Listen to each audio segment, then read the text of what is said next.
Thanks, President Warden. I want to take this opportunity to clarify a little bit of what President Warden has said.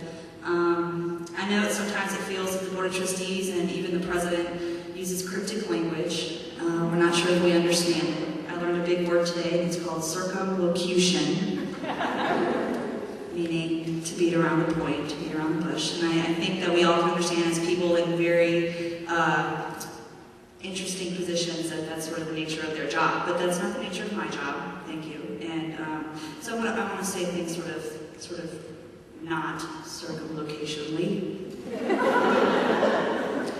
Last week we all meant to start a strike, and as you've heard me quote before, Martin Luther King acknowledged that the actions of disobedience, civil disobedience, peaceful protest, do not create tension, but rather they bring to the surface the tension that's already there. But peaceful protesting is also meant to encourage conversation, and the strike was successful.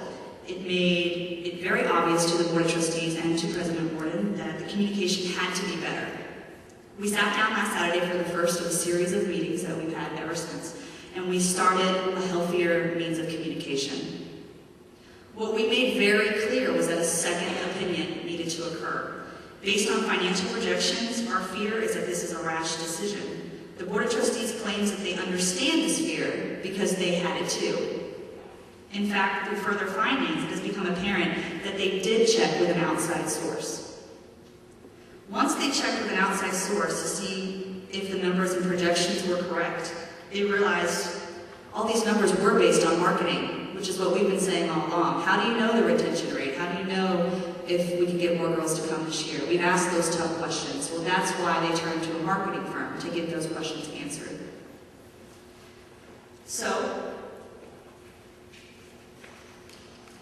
they found that every bit of the marketing research that was returned confirmed what was their worst nightmare, that the school could really close its doors because the financial data was correct. But even with these outside sources, I understand with anybody the skepticism that may exist. I understand that you may not be sure still.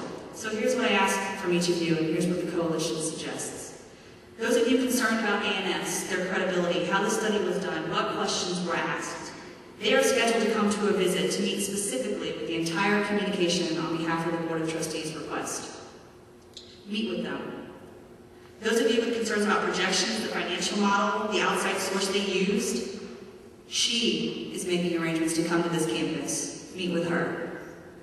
For those of you who believe that the numbers of the Vice President of Finance are somehow cooked or plain wrong or made up, it is important that we as a coalition meet with the independent auditor that looked at these numbers, an independent person who was hired by the federal government to make sure that this school stayed in regulations with its 527 tax status, that is responsible for certifying us as an educational organization, and we meet with them. The Board of Trustees knows that in order for us to understand this fully, we have to have all the information, not some of it, all of it. If we are still skeptical after these sessions, the Board and President Warden has made it clear that they will go back to the table with us. They will rediscuss compromises. They want a chance to show us that they really did look at all the possibilities, and they want to show us why they believe this really is the only way. The coalition thinks this is a fair compromise. After leaving a meeting with President Warden, I felt as if she offered to open up a diary. I truly feel that the communication now is going to be more effective and is going to be better for us all, and I believe that they understand we are educated right off making women, and that we deserve a chance to look at every bit of the statistics, the data, it all. I want to switch topics. The Coalition to Preserve Women's Education has advocated peaceful protesting from day one. We drew on the words of Martin Luther King, we drew on the words of Gandhi. It is important for us to continue to do this. Gandhi says that the base of all peaceful protesting is love. Martin Luther King said, we cannot drink from the cup of bitterness. I think it's important, ladies, that we make sure as we move on with these compromises that we find ourselves fighting for the right cause. I understand the bitterness, but I also understand that it's going to hurt only us in the long run. This is not to say that we don't have a right to be angry, because we do have a right to be angry. I just want us to think about reevaluating the direction of it. Now, before I say this, I want you all to know that I've experienced a certain amount of cognitive distancing, and that's why I've come to the conclusion I've come to.